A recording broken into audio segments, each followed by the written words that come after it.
கிறிஸ்துவுக்குள் மிகவும் பிரியமான நிஜம் தொலைக்காட்சி நேயர்களாகிய உங்கள் ஒவ்வொருவருக்கும் ஆண்டவர் இயேசு கிறிஸ்துவின் இன்ப நாமத்தினாலே அன்பின் வாழ்த்துக்கள். நம்முடைய நிஜம் தொலைக்காட்சி ஊழியத்தை கர்த்தர் கடந்த 9 ஆண்டுகளாக நேர்த்தியாய் நடத்தி இருக்கிறார். வருகிற அக்டோபர் மாதம் 2ஆம் தேதி வியாழக்கிழமை அன்றைக்கு 10வது ஆண்டுக்குள்ள நாம அடியெடுத்து வைக்கிறோம். இதுவரைக்கும் இந்த இடத்துக்கு வராத பிள்ளைகள் அன்றைக்கு கண்டிப்பா வரணும்னு சொல்லி உங்களை அன்போடு கூட அழைக்கிறோம்.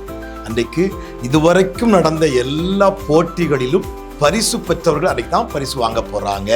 அது மாத்திரமா நீங்களும் வாங்க, நம்ம எல்லாருமே சேர்ந்து ஆண்டவருடைய நாமத்தை மகிமைப்படுத்தலாம். ஒரு கிருபை பெருகும். நிச்சயமாய் எங்களை நீங்க பார்த்திருக்கிறீங்க, உங்களை நாங்கள் இது வரைக்கும் பார்க்கல. வாங்க, ஒன்று சேர்ந்து கர்த்தருடைய நாமத்தை உயர்த்தலாம். கர்த்தருடைய நாம மகிமைப்பட்டும் நாங்கள் எதிர்பார்க்கிறோம். Thank you. God bless you all.